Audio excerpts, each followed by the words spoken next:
Hi, and welcome back to another monthly market update for the Columbus, Ohio real estate market. I'm Ryan Dieter with Key Realty, and in today's video, we're going to do a deep dive into the May 2023 numbers. As we're halfway through the year, we're into June. Obviously, the numbers always come out after the month's over, so now it's a couple weeks after May, and we're halfway through the year, just over halfway through the year. And so we're going to look back on the last 6 months, see what happened, and kind of get a big picture there, and also hopefully help you make a decision if you're looking at doing something in the next 6 months or so, that this is hopefully helpful for you making decisions and making an informed decision on your real estate needs and goals. So let's dive into it. I'm going to share my screen as always and show you the numbers. All right, I've got the statistics pulled up here from the Columbus Board of Realtors that they produce monthly for us to take a look at and kind of get a snapshot of what's going on in Columbus. Again, this is the whole region of Columbus. I like to look at this to say, okay, where is the region of Columbus going? And so it gives us big picture looking at this. But if you want to narrow in on your focus, I think if you've been following along month to month, I've been talking about how the regions and areas of Columbus are going to differ and how the market's shifted to where, a couple of years ago, every area of Columbus was on the rise. It was pretty consistent. Now it's area to area, and there's some nuance to it, more so than ever, in my opinion. Right now, we're at an interesting phase in the market where some areas are still taking off and some areas are slowing down, at least on paper, but and things like that. So it's good to know your area. If you're interested in the area, to kind of dive into this a little bit more, happy to do that with you as well. But this gives us a good snapshot of what's going on in Columbus as a whole. And the first thing that kind of always shows here is the closed sales, of course. And again, it's down, roughly 20% like it has been last, really year. As the interest rates have spiked, we saw closed sales start to dwindle as well. And we're no different here. And that's been the headlines, for the last, really the first 6 months of since this started. I've not seen it nearly as much as necessarily closed sales headlines. It's more, a lot of areas in the nation are starting to see homes prices and values decline year over year. So now that's becoming the headlines. And that's one thing that I pay a little bit more attention to as a consumer, that affects consumers more than just closed sales, because closed sales really doesn't make a difference. End of the day, what makes a difference, are you going to be paying more or paying less for that house? The number of homes closed just really hurts the industry as a whole. People in the industry, working in the industry, your realtors, your lenders, your title, and things like that. So we are seeing people in the industry actually have, a lot less deals going on, which means less money in their pocket, things like that. So that is a truth that's going on in the market right now. And a lot of people in the industry are, taking a step backwards compared to the last few years. That's just a little side note. As a whole in Columbus, what we're seeing, again, what I focus on is a holistic number of the average price sale, median sale, and then average price per square foot. So I look at all three of these numbers and kind of get an idea of what's going on in the market, because sometimes we can see average price, maybe lower, but the average price per square foot higher, meaning that, maybe just, smaller homes are selling and things like that. So I like to look at all these as a whole, and you can see they're fairly close, within a 1%. So it's kind of a pretty accurate number, a snapshot of what's happening in the market right now. And I think I've got last year's pulled up here. That's last month. Let's go to last year's. That's January. So last year, there we are. There's last year, May 2022. You can see those numbers were just 10% higher essentially on average compared to this year. So we've seen necessarily not a year over year drop, but we saw a 10% slower appreciation than we did last year.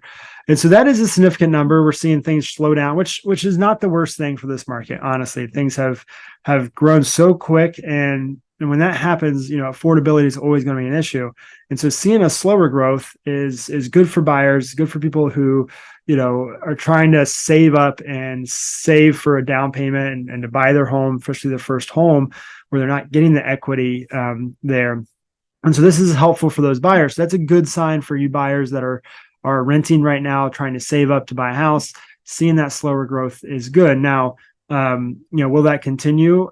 I think so. I think, kind of talking about the next 6 months, where we tend to see, this is year over year. And so I do think this is going to continue to be year over year, slower growth, anywhere from, that 2 to 5%. And again, this is going to be area to area. I want to show you another spot here. I think the last one here. Where is that? There it is, right here.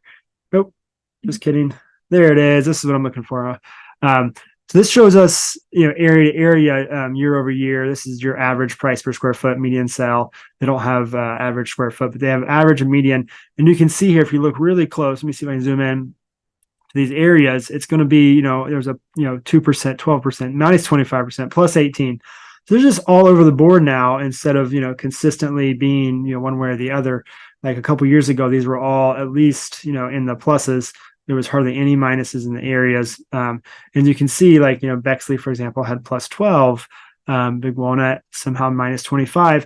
And I want to talk about this because there's a lot of nuance to this, in a sense of when there's so few houses on the market, and you can see here the number of homes closed, actually closed over here.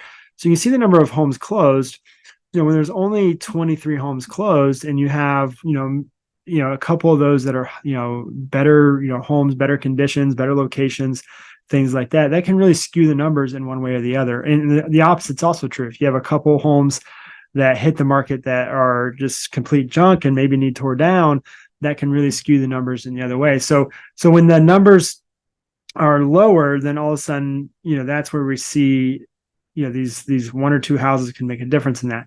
Now, as you come up here to the counties, this is what I like to focus on. Franklin County as a whole, you can see is right around that 4%.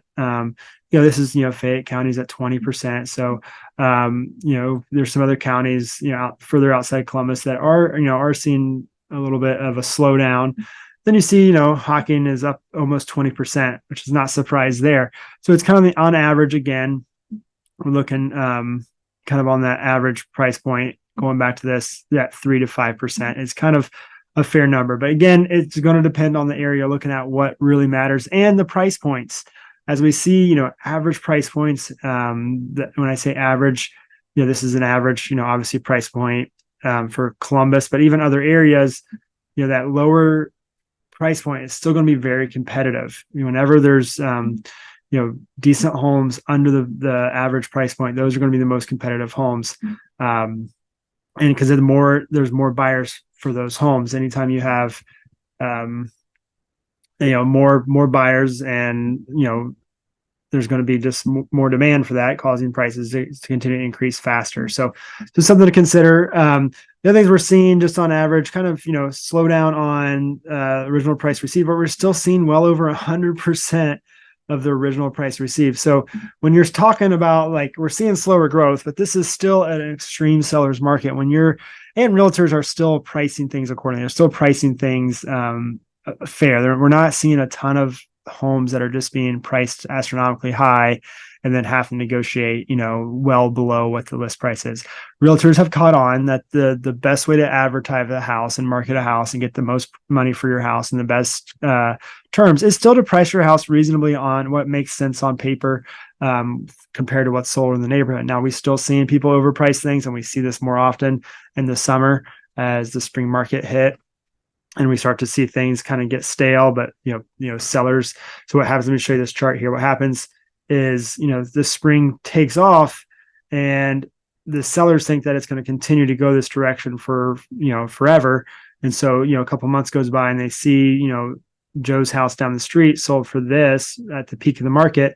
They think they can get even more because their house is just as well or even better, and so they price it even 20%, 10% more than what their house is. And also they don't realize that the summer market hits and things start to slow down.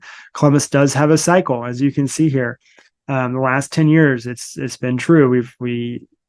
Spring hits, spring market hits, and things spike and peak around May, then flatline in June, July, and then come down through the fall and winter, then peak again in the spring. So there's a lot of factors to that. If you want to check out my other video, I posted a video on why the spring market is what it is here in Columbus and why those tend to drive prices up. Feel free to check that out. I'm not going to dive into that today. But the last thing I want to talk about here is the inventory. We are seeing an uptick in inventory. As you can see, last month we saw only 0.9% inventory. So we are up to 1.1, which is again, when you're only at 0.9, 0.2 increase is a very significant increase. So we're starting to see more inventory hit the market. So that's a good thing, as we see. So hopefully for buyers, again, we're seeing some signs that buyers can have a little bit of hope in this market, as there still is, it's still a very competitive market as we speak. I'm still seeing good homes have multiple offers on it and still go well over asking. Now it's the homes that need work.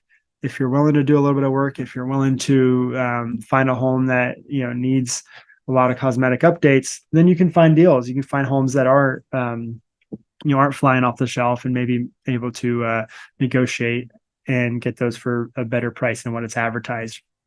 But hopefully this is helpful. The only thing I want to say is, moving forward, I do see what, the next 6 months, if you're looking at making a decision and purchasing or selling a home in the next 6 months, something to consider is this cycle here, is that we are seeing the flat line of the cycle. We've reached an increase. This is the record, every, the last, really 10 years, we've been seeing record prices hit in May or maybe June. And so that 363 as average price and that 320 as the median price, and again, as the 196 average price per square foot, is going to be the highest we've ever seen in Columbus as a whole. And so we've hit the peak right now in this market. We may have one more month of, kind of the similar numbers, may go up a little bit, maybe down a little bit. June's always a little of a toss up, what happens. But either way, I think we've reached the peak here, and we're going to start seeing things come down modestly as well. And just like we have year over year, and you can see here in January, where were we? This is January here. We started at, average sale price of 302. We're now up to 363. So, in theory, if you bought a house in January, you've made $60,000 this year, in theory. Now that's going to fluctuate. You're going to come down some, just like this chart shows. Now, will you come down? And it looks, if you look at this chart, you're coming down maybe half, $25,000. You made about 50,000 to, if you bought last year, you made, at 250 was the average price point, and then it went all the way up to about 325, and then came back down to about, what is that? 275. So, if you bought in January 1 year over year, you may have made $25,000, but that increase, comes up and down. So just kind of keep that in mind. When you buy a house matters in Columbus, but at the same time, if you're looking at the long haul, you can see that it's a pretty solid, if you drew a straight line up and to the right, not focused on the monthly cycles, but looking at long-term year over year, I think that we're going to start seeing this 3 to 5% year over year in Columbus. But when your average price point is 363, that's a pretty significant jump. Even 5% of 350 is a significant amount of money year over year. Now we're going to have some years where we may have slower growth, and we may have some years where all of a sudden we get up into the 5, maybe 10 plus again, and kind of fluctuate around that 7%. And it's kind of where I think is the average is going to be for the next 10 years. Just for my little, if I had a crystal ball, that's what I would probably say. Now, that's when Intel and all these companies start to actually hire people and start increasing prices even more. But right now, we're kind of seeing the law in the combination of higher interest rates that have slowed down, buyers, affordability, and then, Intel's announcement coming and the skyrocket that kind of happened there in Columbus with that, along with COVID. And then all of a sudden, the Intel announcements happen, but they're not hiring yet. So there's kind of that lull in between of, we know they're coming. So some people are, looking in this area more often. We got kind of national attention looking on Columbus, but yet the hiring hasn't started yet. So the people haven't really moved in here, but we're still growing as a city. So we're still seeing the normal city growth that Columbus has predicted before Intel came happen, but it's going to increase once Intel starts hiring more. And, Microsoft just announced another operation here. I'm not quite sure what they're doing, but other companies are going to start moving in here as well, and hiring and the construction that's going to happen. So anyways, long story short, I think Columbus is on the rise. I think it's a safe bet, in my opinion. I don't see it being, 10 to 15% like it has been the last few years, but that good, slow, steady growth. And if you're looking to buy a home, that's, long-term, think 3 plus 5 years, you can make your money back if you bought a home with the fees when you go to sell it. The fees you have, realtor fees and transfer fees and a few other fees that you have when you sell a house, typically you don't, if you're looking to buy a house and sell it the next year, you're probably going to lose money. And in most typical markets, the last few years has been a little bit of an anomaly where you can buy a house and not do anything to it and resell it and still make money. So anyways, I can go on and on about this. If you have any questions, obviously I'm happy to help. Hopefully you find this information useful to you.